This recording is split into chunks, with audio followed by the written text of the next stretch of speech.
I'm Jessica Luibrand. I'm originally from Michigan and got the opportunity to move to San Diego and be Gaetan's assistant doing subtle energy measuring, and also I'm by trade a thermographer. I've been a thermographer literally ever since I graduated college. To make a long story somewhat medium length, I was in the pre-med track in college until the traditional medicine failed me.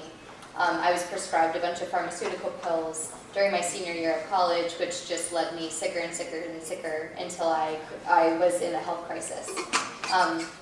I decided after that I no longer wanted to do traditional medicine, and so I graduated with just my undergrad in health sciences, which was my pre-med degree. And after that, I found thermography on accident, or rather, it found me. And I was appalled that something like pharmaceuticals would be prescribed that have all these dangerous side effects. And something like medical thermal imaging, I had literally never heard of in my 4 years at Grand Valley State University, which is where I went in Michigan. And so I decided that it would be my life path to shine light in an area left dark, just to pretty much empower people so that they know that they have options when it comes to health scans and health assessments. Because we all know that the gold standard isn't that golden. So that's kind of how I got to SciTech, and I've also been helping Gaetan with doing research, so that's been really exciting. So why SciTech? What's in the name? SciTech is psychology, and tech is technology. SciTech is the marriage of psychology plus technology, also because Bob Hertz is a computer genius and very technologically enlightened, and Dr. Mary Clark is an energy psychologist, and so together they wanted to create something that could prove the existence of subtle energy by using technology. Because technology, as we all know, can be used for good or evil, and so together, like with energy psychology and these amazing advancements in technology, we can put them together and to create something beautiful. So that's why we're called SciTech. So these are a list of the different devices that we work with, and we'll be going over some of them today. The GDV, S-Tech, thermal imaging, as well as some of our water testing devices at the bottom. And then these are just some pictures of them. So the GDV on the top left, you guys, if you have stopped by our booth, you've seen it. Those are the scans that we're doing that you can sign up for $30, and then we go over the scans with you as well. So it's like a 20-minute consultation that we have. So I'm going to start by talking about medical thermal imaging. Thermography is a repeatable, quantifiable, non-invasive health assessment. The reason why all of those things are important is because, one, it's non-invasive, so it's not damaging the tissue that it's looking for, like other standard medical tests. It's repeatable, it's quantifiable, so there's over 900 peer-reviewed articles on breast thermography alone. There's much more about diabetic neuropathy, the cardiovascular system. So breast thermography is how thermography is most well known, but it can be used to scan the entire body from head to toe. The only two limitations of thermography are the brain, because it's behind the skull, and also the prostate in males, because it's too deep inside the body. Thermography, because it's a test of physiology and function, it's not limited by structure. So women with fibrocystic breasts, dense breasts, you've probably gotten recalled on mammograms, because a mammogram can't differentiate between a fluid-filled cyst versus a solid tumor. Because thermography is not looking for structure, it's not limited by that, and so we can image people with dense breasts, fibrocystic breasts, and even implants without any damage to the surrounding tissue. There's no adverse side effects, and also thermography, this is a little known fact, that it was approved by the FDA in 1982 as an adjunct to mammography. So thermography has been around for a very long time, it's just been kept from the public eye for a very long time. So does anyone recognize this guy? So this is Hippocrates, who is the father of modern medicine. So he invented modern medicine, and he is also the father of thermography. He didn't have a fancy camera like we do now, but what he would do is he would smear wet clay on his patients, and he would watch the patterns in which it dried. And so he knew that if it dried quicker in a certain area, there was a reason, because there was fever underneath. So that's why pallor is one of the cardinal signs of pathology, because Hippocrates found it. And he is quoted as saying that in whatever part of the body excess heat or cold is felt, there is disease there to be discovered. So not only was this developed in the 1970s or in the 1960s as night vision, it was also developed in 400 AD. So it's been around for a little while. So again, it's a physiological assessment, so there's no pain, there's no radiation, there's no compression. We do not invade the body at all. Again, if you stop by our booth, you saw that camera that's just pointing to the audience. That's all it is. It's an infrared camera. We are infrared beings and we give off energy in the form of heat. So my camera is literally just picking up what you're emitting towards the camera, not the other way around. There's nothing emitted at you, to you, or through you. It can scan, again, the entire body, and then the three main things that it looks for are inflammatory phenomenon, neurological phenomenon, and neovascular phenomenon. The kind of up-and-coming fourth reason to get a thermogram is it's also an objective measurement of pain. So if any of you guys unfortunately had an accident or had to go to the hospital, you have those tense smiley faces, and it's the really sad face and then the really happy face. Well, that's a subjective measurement of pain. You're telling your doctor how you feel, but he doesn't know how you feel because he's not you. So it's subjective. Thermography is an objective measurement of pain because where there's pain, there's inflammation. So fibromyalgia can actually pick up the trigger points from fibromyalgia because there's pain there, which I think I have a slide about in a second. So on thermography, it picks up inflammation. So what is inflammation? Inflammation is good and bad. On one side, acute inflammation happens when we cut ourselves and it gets red and it bleeds a little and then it scabs over. That's healing inflammation, where it's coming in, it's depositing the platelets and it's creating a scab and healing a wound. But chronic inflammation is inflammation, low-grade inflammation that basically just boils our body, and so it cannot heal because it's fighting something off underneath. It's like a slow ember that's just constantly burning. And then that's when inflammation gets bad. Inflammation is our body's natural reaction to injury, hormonal disturbance, fever, stress, etc. Even stress is a toxin that does show up on a thermogram because it shows up in our body as stress, and it's you can see it like light up the screen. So again, the point about inflammation that I want to make is inflammation is the beginning of any degenerative disease. So before you have cancer, you have inflammation. Before you have diabetes, you have inflammation. That's a well-known fact.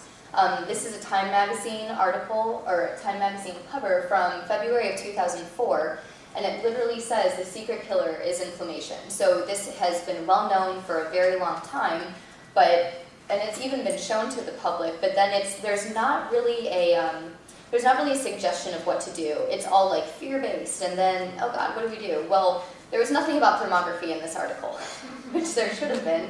Because if inflammation is the secret killer, obviously we would need something that looks for inflammation, and that's what thermography does. But again, it's been kept from the public eye. And then those are also quotes from the Time Magazine article. So again, breast thermography is very common, it's very well known, and if you've heard of thermography, you've probably heard it in reference to breast thermography. This is breast cancer diagnosed by a biopsy. A biopsy is the only thing that can actually diagnose breast cancer. But if you'll notice this picture of the thermogram on the left and the lymphatic system on the right, you'll notice that breast cancer follows the lymphatic system. It uses the lymphatic system to grow, to increase nutrients to the area, because cancer is like us. It's basically just us out of control. Our cells forgot to die, and so they just kept replicating and doubling, and now we have a cancerous tumor. And so what it uses is the lymphatic system to feed this pathway. And yeah, diagnosed by a biopsy, because we do not diagnose breast cancer per FDA, like TM and all those other things. One of the things that thermography can be used for is monitoring treatment for people who already have disease. That doesn't mean you're not eligible for a thermogram, it just means we can use it in a different way to help you. So this is an example of a woman who had breast cancer, had a mastectomy, and then had breast cancer again after the mastectomy. And if my little pointer is working, this is where the breast cancer came back in the breast tissue. And this is our overlay. This is not her lymphatic system, it's just an overlay that we put on the patient's image so that they can relate to that. This is their breast, this is their lymphatic system, this is how their body works. Because when you show someone a green picture, it's like, oh, okay, it's a green picture of breast, it doesn't mean anything. But then when you relate it and explain to them that this is how their body works and this is how it functions, then it's relatable, and then they take charge of their health because they're empowered and they feel like they can do something about it. One of the things, as Gaetan mentioned, is we work with health practitioners, energy healers, complementary and alternative practitioners, and physicians, because one of the great things that thermography can show is improvement. So if someone does something and they don't get that instant gratification where they either feel better or look better, they're not really likely to continue doing it because there's nothing in front of them. That's where thermography comes in as an amazing tool because it can literally show the improvements. So this is a patient of mine that I saw in October. I don't know if you guys can read the dates, but it's October of 2014. Very stressed mom, wife, works and just overall not at peace in her mind. She went on a detoxification retreat that included hiking, yoga, walking, good food, not necessarily no meat or no dairy, but as organic and as non-GMO as possible. And this was literally her 1 month later. This is November 3rd, 2014. So this just goes to show the innate intelligence of the body, and that if you just support the body doing what it already knows how to do, it will heal you. This is a case study I did on myself a couple years ago. I wasn't in a very healthy spot in my life, so I just figured, what the hell, I use myself as a guinea pig. So, went too far. So this is all stress up here. This is a liver gallbladder drainage pattern. The images are reversed. So this would be the right side, and this would be the left side. This is some ovarian issues that I was having, and this is stomach and spleen, and just like overall very upset digestive system. So because I wasn't in a good place in my life, I just figured I'd do the easiest thing. So I took milk thistle twice a day, and I did an abdominal massage called Chini Sang, which just helps with increased flow and chi in the abdomen. And so this picture was done at the end of August, and this picture was done September 17th. So I think it was like 2.5 weeks later, tops. So again, the stress is still there because I'm very type A. So that's just going to be there for a little while until I work on that. But the liver gallbladder drainage pattern has pretty much almost all cleared up. And then all this stomach, spleen, digestive issue that was happening over here is also gone. And then also the ovarian issues that I was having also improved. So again, I did the easiest, like the bare minimum of health. I took a supplement, which is extremely easy, and I had someone else give me a massage. So that's what your body can do. This is a study that I did with my mentor in Florida. She was a doctor of Oriental medicine. So we had a patient come in with an inflamed knee. She placed needles. You can see like the little blue dots that are like there and there. We placed needles, and then we took a thermographic image at every 5 minutes. And by the time that person walked out, they had no inflammation in the knee. Now, of course, if they get out and run a mile, they're going to get inflammation in the knee again, but this does help with pain, and it also reduces inflammation. And then the more they get acupuncture, the less inflammation will stay there longer. Again, pre and post effects of lymphatic drainage. If I see any sort of abnormal pattern on a thermogram, our first reaction is to get lymphatic drainage, because our lymphatic system is our sewage system. So if you help improve the flow of the lymphatic system, you're helping overall health. So this woman is actually kind of a cool story. The focus is on her right eye, right here. She came in to see me as a last hope. She didn't really care too much about thermography. She was just like, I don't know what else to do. Her doctors were recommending a coronal, or coronal, is that the right word? I always say the other one. No, coronal biopsy of the eye. Because I always say corona. Cornea. So anyways, that. So she was an artist, and so the side effects of that is blindness. And she was an artist, and so she didn't want to do that. The risks just totally outweighed the benefit. And so she came to see me, and she's like, my eye is swelling, it's tearing up, this is my situation. And I just noticed that she had all this lymphatic congestion around her neck, and all this pressure around her eye, and then an asymmetry between the inner canthus here and here. So the right side was just greater congestion. So I saw that, I recommended lymphatic drainage. She got 4 lymphatic drainages and came back much improved, and also they find that because the swelling was able to go down, because the lymphatic system regulates homeostasis and swelling in the body, they were able to figure out what it was, and it was a eyelash that had just grown reverse. So she could have literally gotten a biopsy and gone blind just because the doctors couldn't figure out that this was simply just an eyelash. This picture you guys might recognize. This is on our banner. This is, again, pre and post lymphatic drainage. This is not a good pattern thermographically. It's very vascular, it's very heated, it's very busy. There's like a little cold spot surrounded by a hot spot, which can be a very telltale inflammatory breast issue.